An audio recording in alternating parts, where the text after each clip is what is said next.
Spy Hunter comes home to Britain. It's our Sinclair, 84.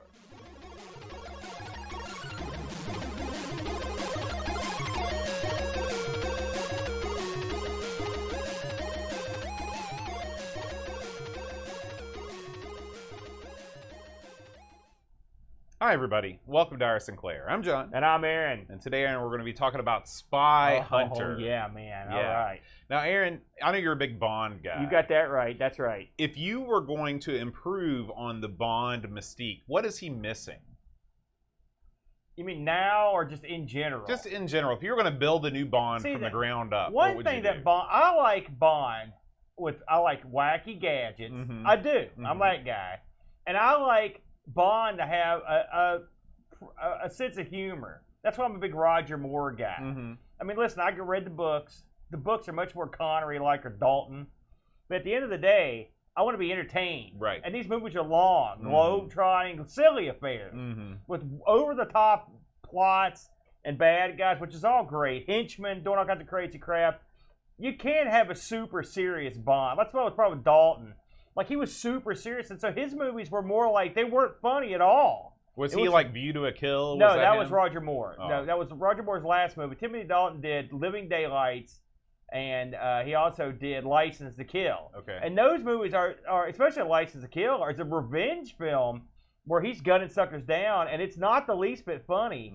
You know, I like the levity that a Roger Moore brings to the table. And Sean Connery, too. In fact, I'd say really Dalton was the least amusing of that, but I'd have to have the gadgets and the levity.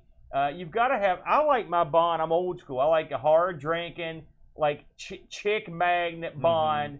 I always like that stuff. Sometimes they falter on the bad guys. I mean, there's been a couple duds that were bad guys. What's the worst Bond villain of all time? Boy, that's tough. I'll tell you the villain in, I'm trying to think which movie it was. I think it was Living Daylights.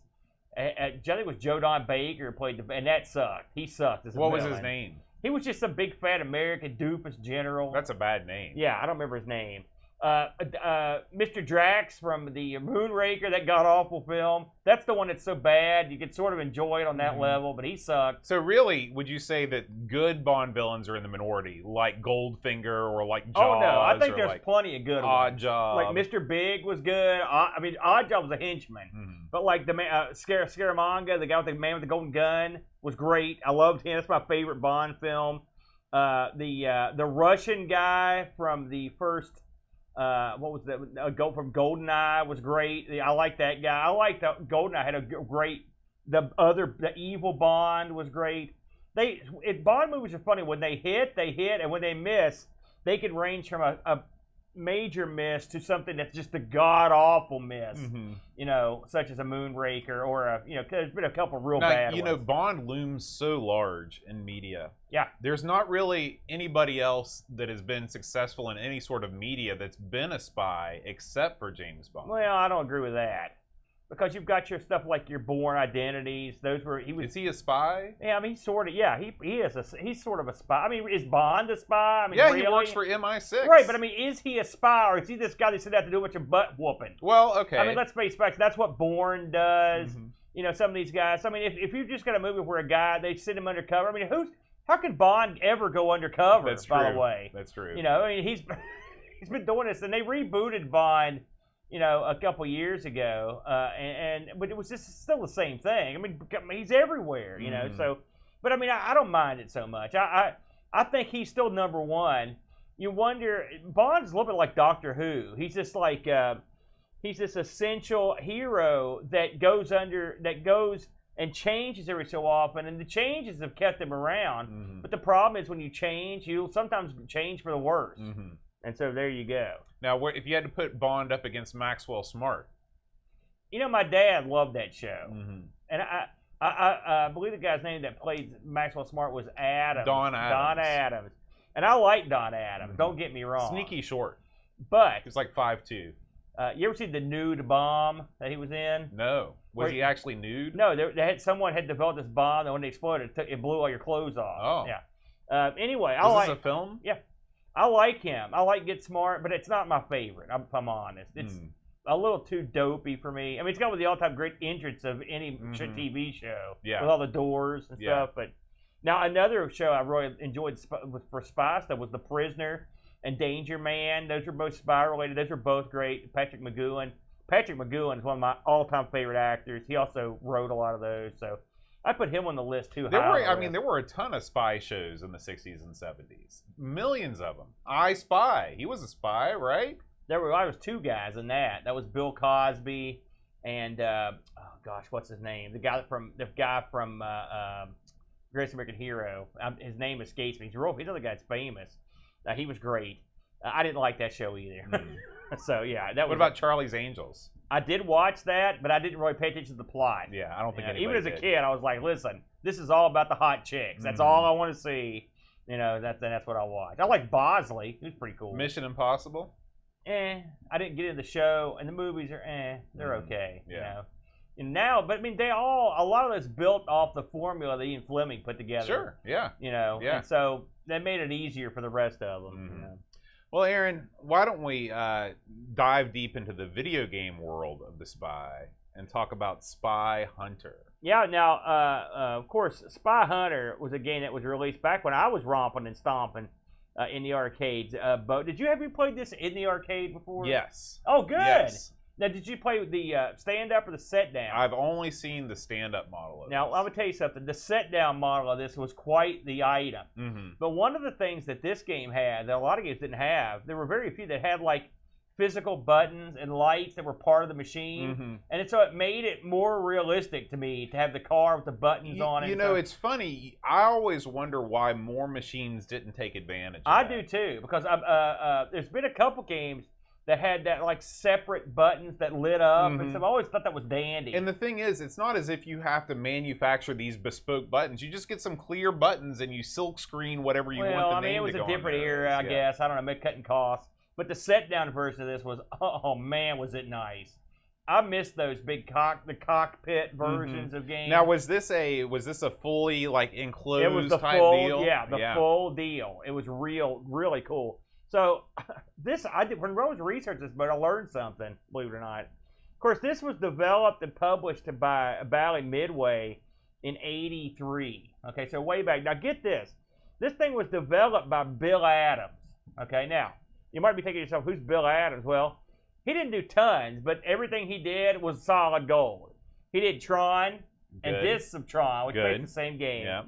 He did Satan's Hollow, which is gold, and he did Kick. I love that game too. All those games are solid gold, and they all ran in that weird. In fact, the only one that didn't run in that weird resolution was this one. The other ones did. I'm talking about that they had that weird glimmer to them, and except for Spy Hunter. So I salute Bill Adams. Yeah, this guy was an arcade genius. I can see why he hung around at Bally. Of course. This game was a mega hit when it came out. It was originally supposed to have a Bond license. Really? Complete with the Bond theme, the whole 9 yards. So if you ever wonder why it's got the Peter Gunn theme in it, which is another spy we didn't mention. If you ever wondered why it had the Peter Gunn theme, and it's because they didn't get a license.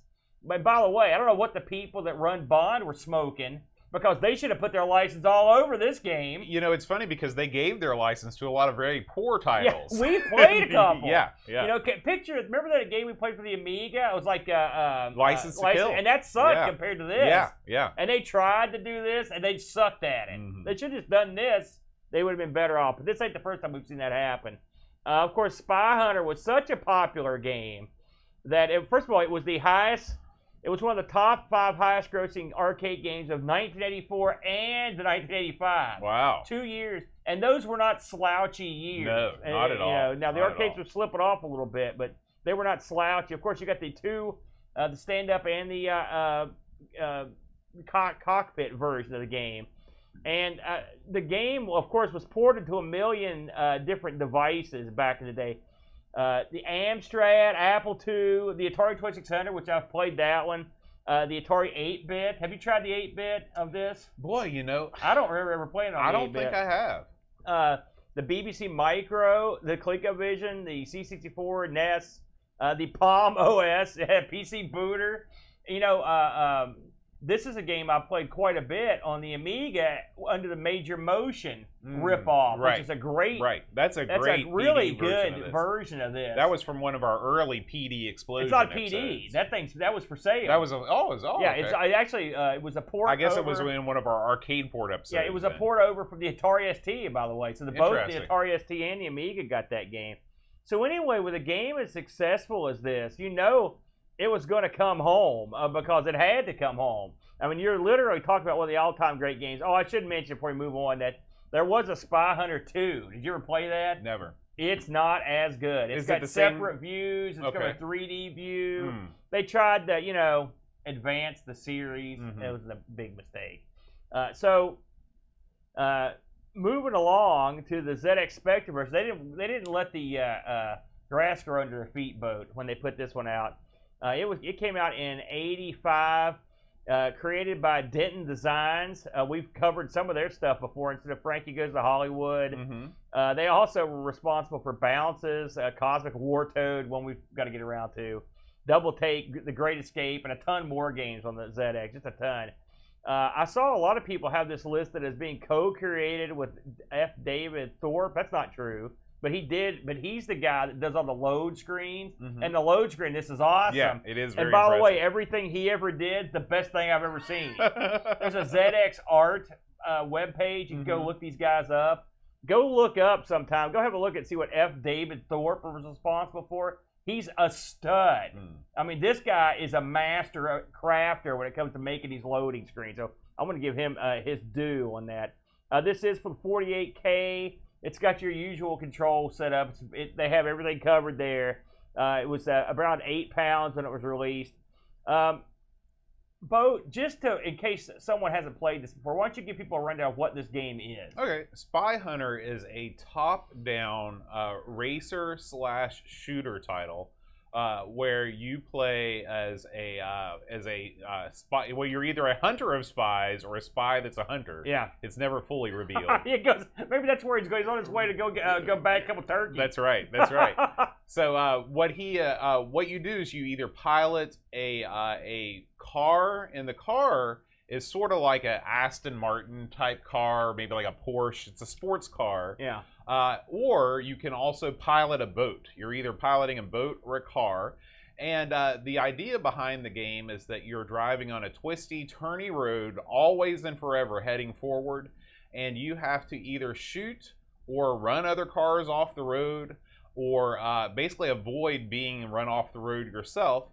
While the big draw of the game is that you have an upgradable vehicle. Okay, so every once in a while you'll have a white truck will pull up behind you, and if you allow it to get in front of you, it will lower a ramp, and you drive into the truck, and then you come out of the truck with an upgraded weapon of some kind. Okay, it could be like an oil slick, some missiles, a smoke screen, etc.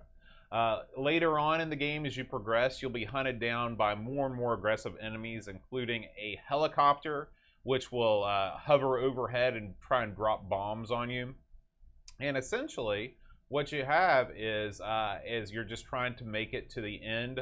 You're trying to make it as far as you can. Yeah, there's no end. Yeah, it's a score attack game. Yeah. You're just trying to make it as far as you can without crashing. That's Spy Hunter. I want to on the car. The car for me, because the car turns into a boat at one point, and I think it's a boat of cars. Yeah, well, take off. Oh God, is that where you got that? Surely not. No. There was a movie in '77 called The Spy Who Loved Me. I had to confirm the date, and the Spy Who Loved Me car was a Lotus Esprit S1. And I think this is sort of like an effort to be like that car, because it was white, and it could also go into water. Sure. So that's my guess. Well, except for the fact that when you go into the water, your craft physically turns into a boat. Well, this thing turned into a boat, too. Yeah. But, I mean, also, I think what my guess would have been is that they probably made a few minor modifications to make it less like but that's just a guess. Maybe they just made a random car that turns into a boat. Who knows? This in the arcade, I want to get into the comparisons between this and the arcade in terms of how it plays. Okay. This game, first of all, it always reminded me of those physical games, mechanical games you used to get when you were a kid. I don't know if you got them, where the road is on reels, and you have to just move your little plastic car through it. I love That's those what games. It reminds me of, because the road's sort of twisty and turny like that. In the arcade, you had separate buttons for all the various weapons that you could pick up. And like Boat said, you get oil slick, you get a smoke screen, you get this thing that makes your car bounce people off the road. You also get missiles. And each one of these had a button. Plus, there was also a button that would occasionally light up that would let you call the truck. Oh, really? There was a truck button in the arcade. You could actually hit the button. It's funny because no one talks about that anymore. But that was it would still show up occasionally. But in the arcade, you could hit the button, and if the button would light up occasionally, that means when you it was could ready. call the truck. That's cool. Yeah, I like that it was. a lot. Oh, dude, the arcade version of this is awesome. Yeah. And the pinball machine's not bad either. So what they had to do in this, and I'm going to give them credit here, Boat, as you pick up these different weapons, what you do is you hold your fire button, and then you move the joystick to the left and right and down, and it will shoot these different weapons. It seems like this would be a horrible system, but it's not bad. Not. Yeah. You've just got to be clever with when you shoot your weapons off. You've got to make sure that you don't need to do any steering. That's right, because this road is treacherous. Now, in the boat, when you get in the boat, you're pretty much it's the same thing except you're in the boat. It's not that much. There's a thing that drops barrel bombs on you. It's basically just a clever trick what they do. Now, with all that said, this game plays a lot twitchier than I would have expected, given the amount of real estate you've got to work with. And that's my biggest complaint about this game, is that you've got so little screen to navigate with, in terms of it's hard to see what's coming, and the road and the river twist and turn so much that it doesn't take anything for you to screw up and hit the land. I found the enemies in this actually fairly forgiving. Now, there gives you the choice of playing expert or novice. I believe the choices. I usually play novice. I didn't even try an expert because novice was hard enough. And I will have to say, it took me a while to actually get into this game on the ZX, because it was the draw distance was so short. Now, with all that said, what do you do to combat that? Well, what I did was drive slower. I mean, if you want the truth, in the arcade, even in the arcade, this is a problem. But it's not so much that there's draw distances short. It's the fact that the road is really twisty and turny, and you can really rock it forward. Well, one of the things that's different about the way this game handles speed versus the arcade is that the scrolling on this is pretty much you're going forward at the same rate. There may be a slight derivation on like the faster you go, the faster the screen scrolls. But really, what I found is the best move is to just kind of hang back as much as you can, and that gives you the most space to work. That's what I mean. Just stay towards the back of the screen, because you're right. The screen's going to do what the screen's going to do. The enemies can come on you quickly. Here's another problem I have with the game. Literally, you can come out of the truck, and if there's an enemy there, he with the wheel grinders, they can knock you right off the road instantly. So you can't do anything about it. I did see some funny stuff in this. This is always, in all the home ports of Spy Hunter, there's been one constant. Because whenever you start the game, a truck comes out and lowers you out of the back of the truck. And then occasionally you'll get back in the truck to get your weapons, right? Well, that causes some wacky antics. The truck, I've seen the truck go into the boat lane. I've seen the truck, the game won't put you in the game until the truck can safely drop you out. So it can skip for like a long time before it will let you out. So you just watch the scenery go by, just sit there waiting to come out. Sometimes you'll call the truck. In the original game in the arcade, if the truck comes up and like you speed off for some reason, if you slow down, the truck will kind of come back. Not in this version. And once he's off the screen, you can kiss him goodbye. Well, there's a lot of interesting things about the enemy behavior in this game. Yeah. Most of the cars appear to be driven by the Keystone Cops. Yeah. Because they just sort of bumble about. They're not incredibly aggressive at all. They're just sort of doing their own thing, and they don't mind at all to just plunge straight into the side and crash and die as often as possible.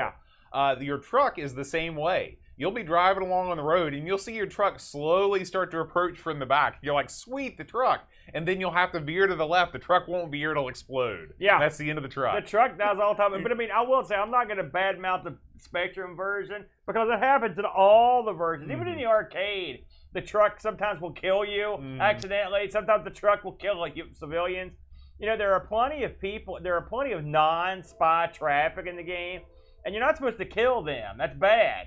You only want to kill the spies. And in this, there are basically 3 types of bad guys on the road. Like you mentioned, the helicopter. There are these indestructible cars you can't shoot that you have to knock off the road. And then you've got these cars that have grinders on their wheels that they run into and kill you, which is fine. That's all fine. But in the arcade, like there's a limo with a guy that'll shoot at you. I didn't see him in this game at all, so I don't think they left him out. This game, the one drawback for Spy Hunter, as much as I like it, I've always liked it, but it just in the basis of the game is that it just sort of keeps going. You keep driving, you know, and when you get the funny thing about having those secret weapons, especially in this version, like you really, most of the action's in front of you. In the arcade, stuff speeds up and tries to get you. Now, maybe in the expert version, you get more of that, but I didn't get so much of that in this. It was mostly most of the time, what I would do is I would let when enemies did start to come behind me, I would keep them behind me, or do this with the truck, and I'd let them run interference for me. Yeah. So then you would make your journey actually easier. So that was my strategy. Something else that we should mention is that much like the arcade, there are occasions where you'll get a message that says the bridge is out, and that means you have to become the boat. Sometimes you don't have to become the boat if you don't want. And so if you keep going, you'll just go off the bridge and die. Right. So there's also that. I mean, overall, how did you feel? I mean, was this fun for you? Did you enjoy playing this? I thought this was a competent arcade port on the ZX Spectrum, and I'll tell you why. One, it's fast. It's not slow. Okay, I won't say that this is breakneck speed, but I wouldn't call it fast. The scrolling is smooth, and it doesn't feel chuggy. And I think that the smoothness of the scrolling has a lot to do with it. I didn't feel like lack of speed was an impairment to my having fun with this game. 2, yeah, I will say I agree with that. The game is very colorful. Okay, you've got greens and browns on the sides. You know, when you're driving through the lush forests, all of the cars are different colors. This is not a game. One of my main complaints about Spectrum games is when they decide to go fidelity over color and use that higher detailed graphics mode at the expense of making their game one color. Yeah. To me, the Spectrum, it needs to show the spectrum of colors. So I like that. Oh, good one. Okay. Yeah. And 3, I like the fact that they managed to include almost every element of the arcade game. You know, you've got almost every enemy type. You've got all of the special weapons. You've got the boat.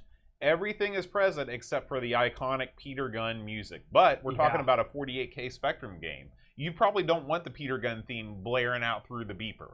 I don't know. That is a real big part of the game. I mean, that music in the arcade. I know you're right. I understand you're saying there are limitations, but it is missed. It's desperately missed because that's one of the all-time great arcade themes. All right, I think we can agree on that. So it's funny because we played that in the band this year, yeah. And every time I'd announce, I'm saying you might have heard it in Spy Hunter, and I'd always scan the crowd to see the one guy go, yeah. Nobody ever did. You never said this is the theme from Peter Gunn, the show. No, I just said this is the theme from Spy Hunter. Eat it. I think Art of Noise covered this too. Really? Time. What's Art of Noise? You never heard of Art of Noise? Is that a weird British thing? I'll educate you later. But yeah, I agree with most of what you said. Listen, you're right. They made a choice. I think they could have probably had a better game if they went into higher res. But they could get away with this game at this. I do like the color. This would not disappoint anybody. If you went and you played this at the arcade and you had a Spectrum at home, you knew what the Spectrum was capable of. You would not be disappointed by this. I agree. I think, especially you're talking 8 pounds. Right. I mean, I think that's a bargain. Yeah. So I'm going to agree with you. Now, this thing was very popular with our Discord, but let's look at what the magazines at the time gave this bad boy. So CVG gave this a 92%. Crash gave this an 89. Sinclair user gave it an 80. And your Sinclair gave this a 6 out of 10. 60. Wow. I'm surprised they killed it that bad. That's crazy. Yeah, and your Spectrum, June of 85, decided this thing was 5 out of 15. What? Yeah, they killed it. Man, I do not understand that at all. I Especially this. It's not like Spy Hunter had been around for a long time. Right. I mean, they turned this thing around quick. It's a competent port. What are they expecting here? I mean, yes, maybe. I don't know. And some people liked it, so it wasn't like it got totally murdered. What did the people in the Discord think of this one, Bo? We got quite a few reviews this time around, Aaron. We're going to kick things off with Will Brooker, and he says, back in the 80s, my younger brother once went on a trip to the seaside with neighbors when I was at school. He returned home brimming over with stories, not about his friends or the seaside or fish and chips and rock, but about an incredible new game. He described it in vivid detail, almost like a dream he remembered. You drive in a white car that backs out of a truck, and your enemies are a bulletproof vehicle, a sedan that shoots you, cruisers with wickedly spinning blades, and most miraculous of all, you can take a detour from the road and turn into a speedboat combating maritime foes. Envious, excited, and craving some of this action for myself, I duly programmed the basic version of what I imagined this game was like. Oh, I'd love to see that. That game is sadly lost to time in an old C15 cassette, but for his next birthday, my brother asked for Spy Hunter, which came in a flashy vinyl clamshell case with cover art of a cool guy and his hot girlfriend. I found the game frustratingly difficult at the time, and only returned to it years later through the MAME version of the original arcade, which, to be fair, lived up entirely to my brother's detailed description.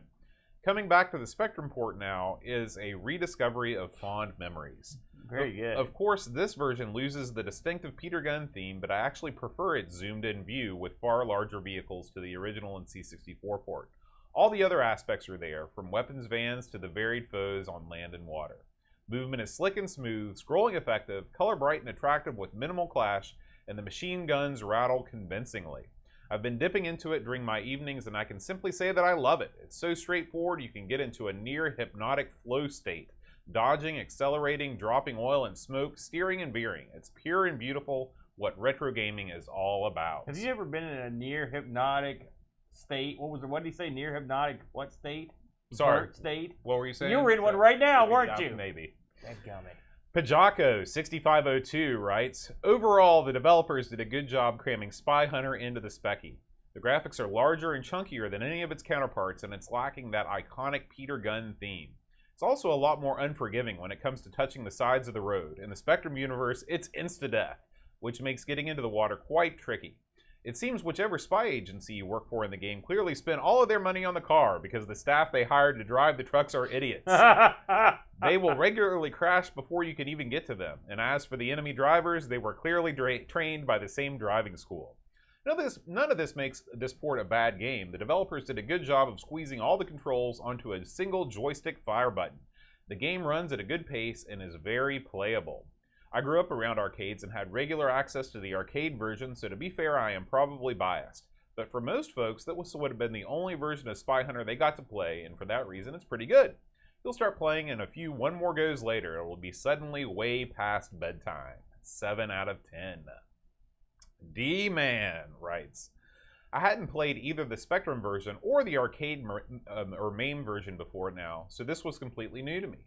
My main gripes are a rather variable response when shooting or deploying weapons, and as other reviewers have mentioned, the general difficulty in actually getting the car onto the power-up trucks without them disappearing off-screen or crashing first. Other than those points, this is an enjoyable game with that addictive just one more go quality.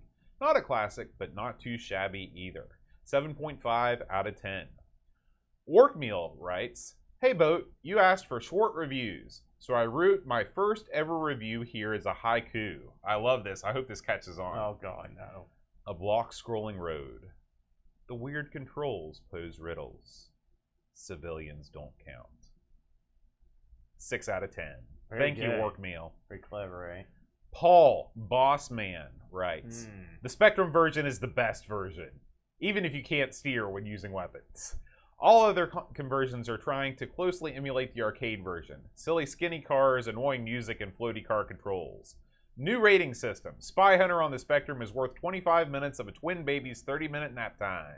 See, that's high praise. Yeah, that's a lot. Jigglebox writes, I can still remember being impressed with this game as a kid. The black road and the cool white car flying along through forests, bouncing innocent motorcyclists into the verge, dispersing oil or smoke to get rid of enemies and anyone else that gets in the way. Avoiding or shooting the pesky helicopter is vital, as is occasionally slowing down to let a lorry get ahead of you to replenish the oil or smoke. In more recent times, it's still a go-to game for a quick play without too much to think about. The Discord High Score Challenge has led me to focus on Spy Hunter on recent evenings, and it's still as enjoyable as ever. 9 out of 10. Very good. Jed Byrne writes, Spy Hunter was iconic in the arcade, and the port does a good job of bringing it to the Spectrum.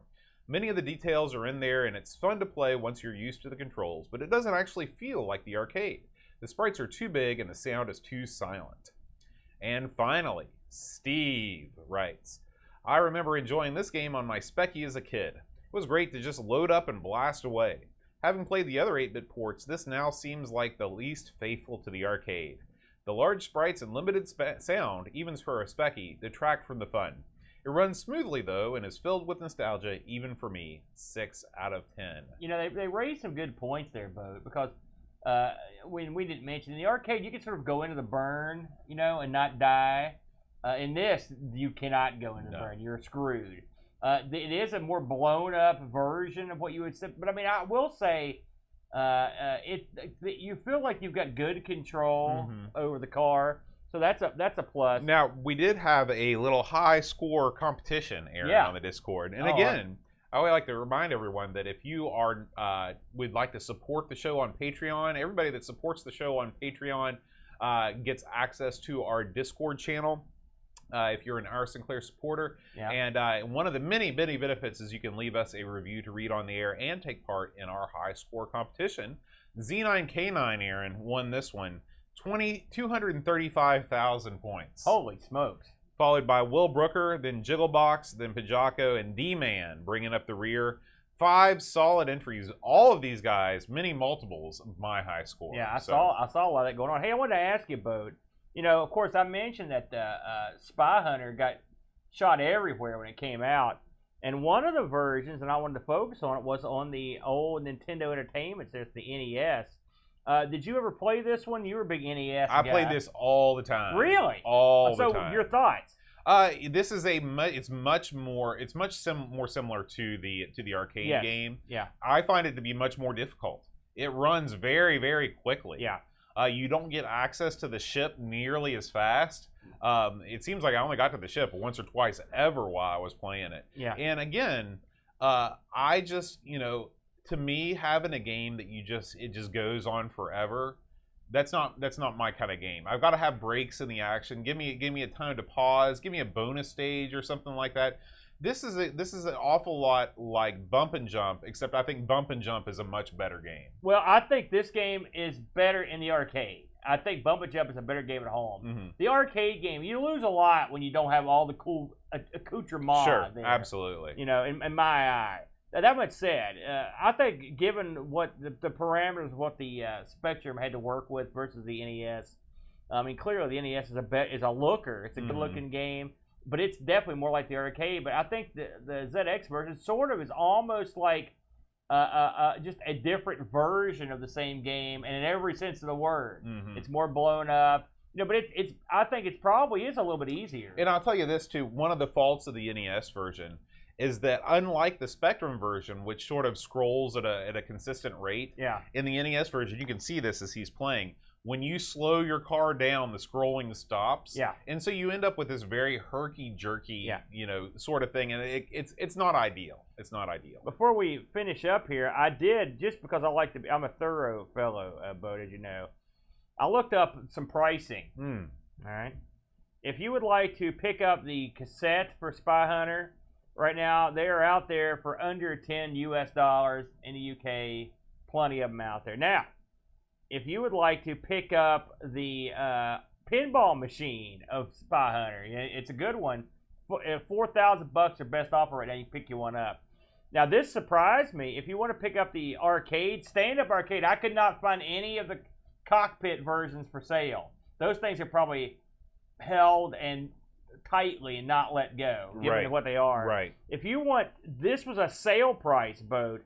The stand-up arcade just recently sold on eBay for $4,000. Holy cow! So you're not the only one that thinks that this is better. And then lastly, I did find a currently available stand-up Spy Hunter games on sale right now, $1,700. Clearly not of the beauty of the 4,000 one. I'm sure that thing was that had been shopped out to the gills. Right. But so if you're actually wanting to get in on it, and if you ever do get the chance to be somewhere where they've actually got this game available, I would give it a shot. It's a game you're not gonna see too many more like this one anymore, given all the physical controls that you could toy around with. What would you pay for this one, Aaron? Is for the arcade game to add to your collection? Here's the problem. Okay, this is a game that you're ultimately going to get tired of, and you know I'm right. Right. Because, like we mentioned, it's once the nostalgia and the coolness of the song and the fun of playing with the actual controls wear off, what you've got is just a never-ending scrolling point game. Now, if you get into the point battle, you can have fun with it going forward, but this is not my favorite. And like I said, you're right. Bump and Jump's right there with this, and Bump and Jump has a lot going for it that this doesn't. It's more of a playable game. This one's more of a you have to have a lot of touch to play this one. So I would not pay anywhere near $1,400 or $1,700. If I saw this thing for say $600, stand up, I'd go for it. Now if I could get the the cockpit version for say $1,400, I'd be all over it because of the novelty of it. Yeah. But yeah, it's just. And what about you? Yeah, to me this isn't one that I would probably add to the collection. I just don't like it that much. I think that there's for me to purchase a stand-up arcade machine that takes up an incredibly large amount of space, it's got to have mega replay value. And this reminds me a little bit of like Turbo. Turbo, another game that has an awesome set-down version. It's got an awesome stand-up version, and it's also got all the physical controls and lights and gauges and stuff. Yeah. Just stuff that you didn't see. You don't see that stuff and anymore. those go for relatively cheap compared to Turbos, Spy Hunter. I mean, sometimes you can get them, or even a Monaco GP. I've seen those have digital controls too. Though you can get those for fairly inexpensively. Used to. I don't know. Nowadays it's crazy time. You never know. Yeah. You never know. All right, Aaron. So before we say goodbye to Spy Hunter, we want to give a big shout out to the fine folks that picked Spy Hunter for us to play this week. Good choice. So we want to thank Richard Goulstone, Paul Harrington, McChessers, Jed Byrne, Justin Tinpot Gamer, Orkmeal, and Paul, a.k.a. Hermsky, the Herminator. Good choice, fellas. Paul Bossman Harrington was the one that picked Spy Hunter for us. I bet he's a good hand at that game, by the way. Yeah, absolutely. Now, if you have feedback on this episode, we'd love to hear from you. You can leave us a comment on YouTube. If you could leave our Sinclair a review on the podcast service of your choice, that would really help us become more well-known. We release this show in both audio podcast and video format on YouTube. So if you want to watch our glorious faces move up and down while there's video of the game playing, you can do that. We also record the show live on Twitch. Usually on a Saturday afternoon, like we are right now.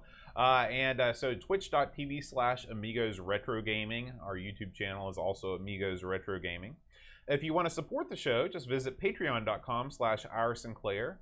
We do have a goal up there. If we can get to $200 a month in Patreon support, Our Sinclair will go from a monthly show to a weekly show, and almost every week, Aaron, we get a little bit more gets added to the coffer. Beautiful, man. We got enough tapes to play. We're well on our way, and we will never run out of games. No, we will not. We'll never run out of games.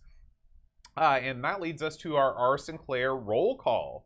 So we want to thank all of these fine R. Sinclair supporters: Wonderly Chesum, Chartel, Jigglebox, David Terrace, Andrew Waite, Eric Nelson, Cap and Crispy, Laurent Giroux, Mark Downey, Peter Mulholland, Chris Folds, Mark Durham, Mitsuyama, and Pixels at Dawn. Thanks, fellas. Now, guys, if you are anywhere in the vicinity of West Virginia, we would love to have you come to our first ever Vintage Computer Festival that's taking place less than a month from now, just a few weeks away. It's called Boat Fest, and it's taking place over at the Holiday Inn Express in Hurricane, West Virginia, June 24th and 25th. We got a poster right here. That means it's real. Okay. Well, what do you think they thought we were lying all these months? We'll have 30 plus consoles and classic computers set up, ready to go. Okay. Plus, we're going to do live recordings of all the Amigos shows. Rob Flack O'Hara is going to be here. He's going to record an episode of Sprite Castle. We'll have contests. There's going to be karaoke. Everything's going to be off the chain and the hook. Oh, man. It's going to be awesome. The TeamSpeak regulars. That's right. The Brent will be there in all of his glory. There's going to be contests galore. There's going to be giveaways. There's going to be everything. It should be a lot of fun, all to glorify your sweet name. That's right. That's right. So all of the shows, or all of the complete schedule, and a way you can order tickets at boatfest.info. Boatfest.info. We hope to see you there. Yeah. If you like our format and you want to hear us talk about old computers that are not the ZX Spectrum, you can check out Amigos, Everything Amiga. We got the CoCo Show, gaming on the Tandy Color computer, the Atari ST Show, and of course, ARG Presents, which I'm not a part of, but you and the Brent spin the wheel, make the deal, and talk about a different wacky subject around retro gaming every week. That's right. All of these shows can be found on the Amigos Retro Gaming YouTube channel or at anchor.fm/Amigos Podcast. Aaron, what are we going to be playing next time on our Sinclair? Let's see what we got here, bud. And the winner is, oh man, Death Chase 3D. I think it's 3D Death Chase. 3D Death Chase. That's right. Anyway, it goes. It's a glorious 3 That's dimensions, right. bud. So Orkmeal was the member of Clive's club that chose this game for us to play. Well. And we can't wait to check it out. It's time to get on it. If you're a listener, please check out the game. If you're on Discord, leave us a review. We want to hear from you. We will read your review on the air next week or next time. I think this will be the game we do live at Boat Fest. That's right. This will be the game. So if you're coming to Boat Fest, make sure you play this game because we're going to get some live viewer feedback when we do this sucker live at Boat Fest. That's very exciting, Boat. Absolutely. Exciting. So we thank you all so much for listening. We will see you next time. Until then, rewind tape and press play.